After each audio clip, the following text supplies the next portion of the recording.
Coming from Bihar मुझे लगता था कि I am carrying an accent with me और काफ़ी बार बाहर आउटसाइड बिहार लोग इस चीज़ को नेगेटिव तरीके से भी देखते थे। जब मैं अपने घर से प्रिपेयर कर रही थी मुझे भी काफ़ी प्रॉब्लम्स आती थी, तो मुझे एक बुक ऑर्डर करना पड़ता था ऑनलाइन और फिर 7-8 दिन उसका वेट करना पड़ता था। मैं अपने आप को जब कंपेयर करती थी उन एस्पिरेंट से जो दिल्ली में रहकर प्रिपेयर कर रहे हैं, तो मुझे बहुत बुरा लगता था और मैं अपने फेलियर्स को कहीं ना कहीं उस एक्सटर्नल अनकंट्रोलेबल फैक्टर पर ब्लेम करने लगी। प्रीलिम्स के 10 दिन पहले तक भी मैं रात भर जग रही थी और जो प्रीलिम्स का एक्चुअल टाइमिंग होता है उस समय मेरा ब्रेन सो रहा होता था।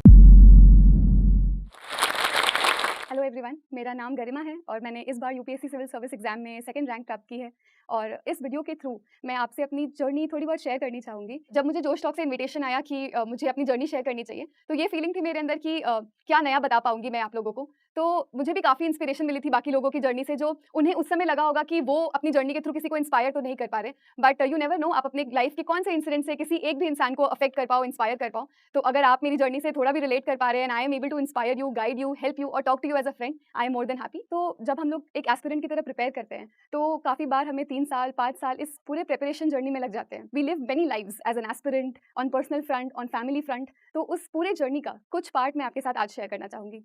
तो let's start with how I began preparation for UPSC CSC. तो एक इनिशियल मोटिवेशन होता है सबके अंदर, जो मोस्टली ड्रिवन होता है with social prestige associated with the exam, और ड्रिवन होता है कि एक राइट करियर अपॉर्चुनिटी है क्योंकि the platform that we get is diverse and जो जॉब्स और जो चेंज आप ला सकते हैं एक सोसाइटल लेवल पर वो बहुत ही ह्यूज है। लेकिन the main daunting task is not how you start but how you stay in this preparation.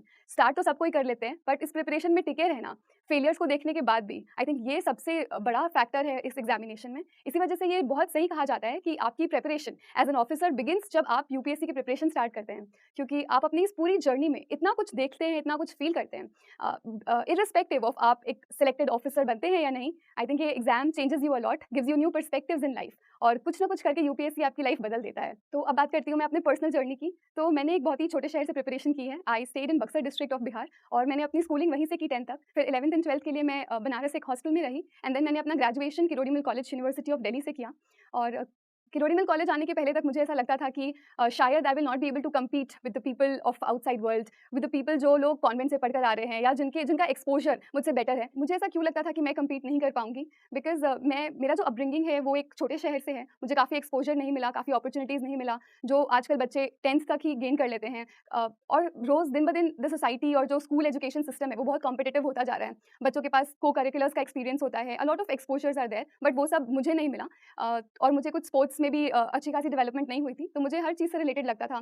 Plus coming from Bihar मुझे लगता था कि I am carrying an accent with me और काफ़ी बार बाहर आउटसाइड बिहार लोग इस चीज़ को नेगेटिव तरीके से भी देखते थे। बट धीरे धीरे समझ में आने लगा कि इवन पीपल जो बिहार से आए हैं या फिर कोई भी छोटे शहर से आए हैं, they are doing good in life और वो मेरे धीरे धीरे अच्छे फ्रेंड्स बनते गए।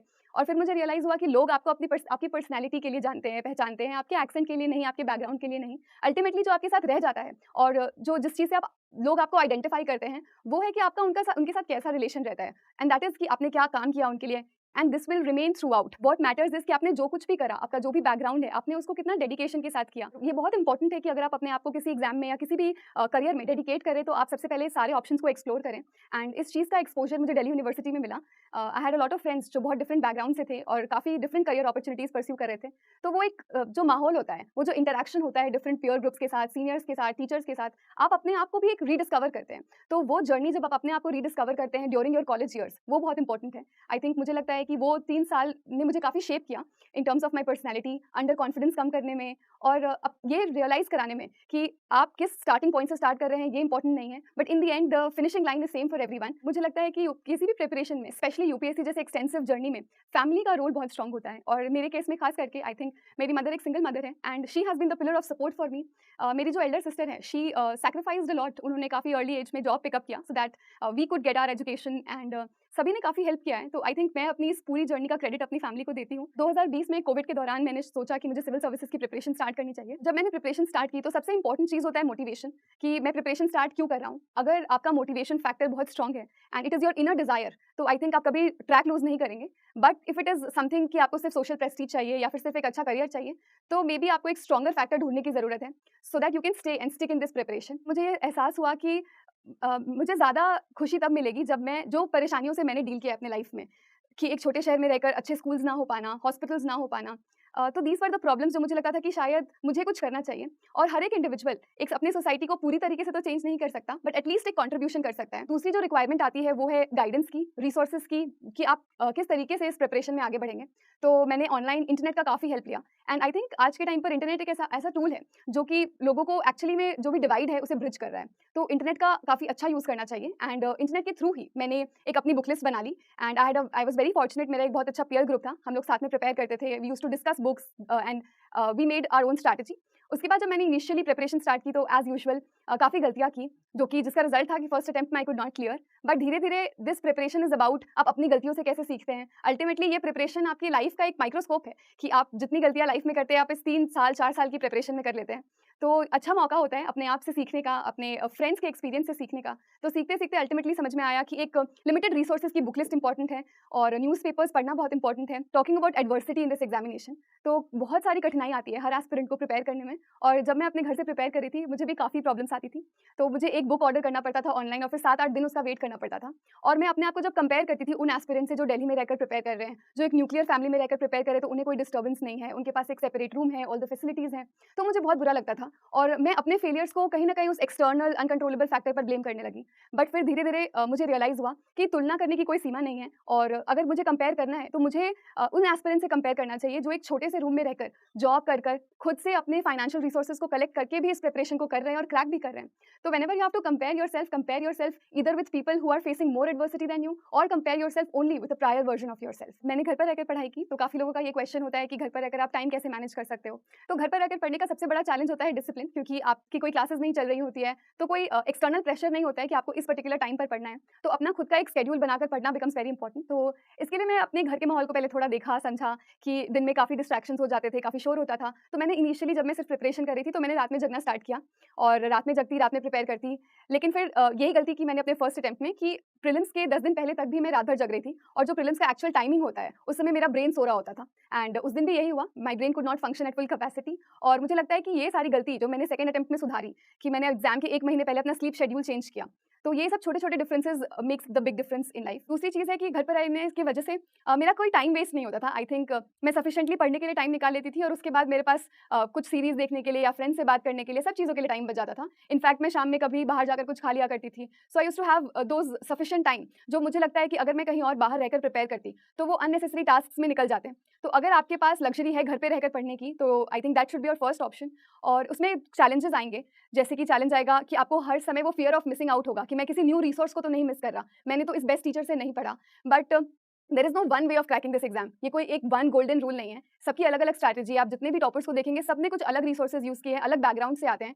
तो अल्टीमेटली ये एग्जाम पैटर्न इस तरीके से बना है कि आप किसी भी बैकग्राउंड से आए हो, it will give you immense opportunity. तो घर पे रहकर प्रिपरेशन करने के अपने एडवांटेजेस हैं और चैलेंजेस को आप धीरे धीरे समझ जाएंगे और अपनी फैमिली के हेल्प से डील भी करना सीख जाएंगे। तो ये जो इंटरव्यू प्रिपरेशन थी मेरे लिए, ये एक्सपेक्टेशन से ज़्यादा डिफिकल्ट थी बिकॉज इनिशियली ये मेरा पहला इंटरव्यू था और मुझे बहुत डर था कि given my background, given my communication skill क्या होगा क्या नहीं होगा। बट जब मैंने प्रिपरेशन स्टार्ट की, 1-2 मॉक इंटरव्यूज़ दिए, तो मुझे ये समझ में आया कि it's not that difficult also. जब मैं इतनी इंटरव्यू प्रिपरेशन कर ली, मॉक इंटरव्यूज़ दे दिए, अच्छे फीडबैक्स आने लगे, तो लगा प्रिपरेशन तो सफिशिएंटली हो गई है और उस समय कॉन्फिडेंस भी आ जाता है। फिर आता है एक्चुअल इंटरव्यू का दिन, तो आप कितनी भी प्रिपरेशन कर लो, एंजाइटी को कोई नहीं रोक सकता। एंड सिमिलरली उस दिन इंटरव्यू वाले दिन आई वाज एंग्शियस और इंटरव्यू रूम में जाने के 10 मिनट पहले तक आई वाज वेरी नर्वस कि क्या होगा क्या नहीं होगा। जब आप उस रूम में जाते हैं आपको लगता है कि people only want to have a conversation with you. Interview preparation सिर्फ और सिर्फ बुक्स पढ़कर या न्यूज़पेपर पढ़कर नहीं होता। आई थिंक आपके लाइफ के एक्सपीरियंसेस को भी काफ़ी पूछा जाता है। तो मुझसे एक क्वेश्चन पूछा गया था कि आप 3 साल कॉलेज के दौरान दिल्ली में रही हैं, तो आपने कभी दिल्ली हाट घूमा है या नहीं? और अगर घूमा है तो आपको क्या लगता है कि उसका क्या सिग्निफिकेंस है? तो मैंने उन्हें बताया कि मुझे लगता है कि हमारा जो सोसाइटी है, इंडियन सोसाइटी, वो इतना मल्टीकल्चरल है और दिल्ली हाट उसको रिप्रेजेंट करता है। वो एक प्लेटफॉर्म देता है हमारे हैंडीक्राफ्ट्समैन को, आर्टिजन्स को अपना कल्चर, डिफरेंट डिफरेंट स्टेट्स का कल्चर रिप्रेजेंट करने का। तो एक प्लेटफॉर्म है जहाँ पर आप इंडिया के डिफरेंट स्टेट्स को समझ सकते हैं, वहाँ की क्यूजीन, हैंडीक्राफ्ट्स एंड वहाँ के फेस्टिवल्स को सेलिब्रेट कर सकते हैं। तो आपके लाइफ के छोटे छोटे मोमेंट्स जो आपने कभी किसी से डिस्कस भी नहीं किए, मे बी आपको वो डिस्कस करने का मौका मिलता है इंटरव्यू प्रिपरेशन में। तो it's a holistic preparation, apart from आपने क्या पढ़ा, आपका क्या बैकग्राउंड है, छोटे छोटे इंसिडेंट्स लाइफ के, आपकी क्या स्ट्रेंथ है, क्या वीकनेस है और इवन आपकी क्या ओपिनियंस है, वो उनके लिए ज़्यादा मैटर करते हैं। अब अगर बात करूँ अपने आप से एक्सपेक्टेशंस ऑफ रिजल्ट की, जब आप उस रूम से बाहर निकलते हैं, उस रूम से बाहर निकलते समय आई हैड अ फीलिंग कि नहीं, सब कुछ पॉजिटिव गया है। तो एक फीलिंग तो थी कि शायद ये एग्जाम क्लियर हो जाएगा। मुझे कभी एक्सपेक्टेड नहीं था कि मुझे रैंक 2 आ जाएगी। एंड जिस दिन रिजल्ट आने वाला था उस दिन सुबह तक मैं नेक्स्ट प्रीलिम्स की तैयारी कर रही थी। तो ये बात है कि कोई कितना भी बड़ा टॉपर हो, दिस इज अनएक्सपेक्टेड और आप सिर्फ मेहनत कर सकते हैं और एक फैक्टर ऑफ लक इस एग्जामिनेशन में ज़रूर है, वो आपके कंट्रोल के बाहर है। तो आई थिंक जितना चीज़ आपके कंट्रोल में है वो आपको कर लेना चाहिए। अपनी ईमानदारी से और हार्डवर्क से अपना पार्ट कर दिया, so then leave it on whoever you believe, on God, and उसके बाद बस वेट करें कि आपकी मेहनत जरूर रिवॉर्ड होगी इस examination. With this I would like to end my talk, and before ending there is a message by UPSC Josh talk team. I would like you to watch it and maybe it will be helpful for your preparation. Thank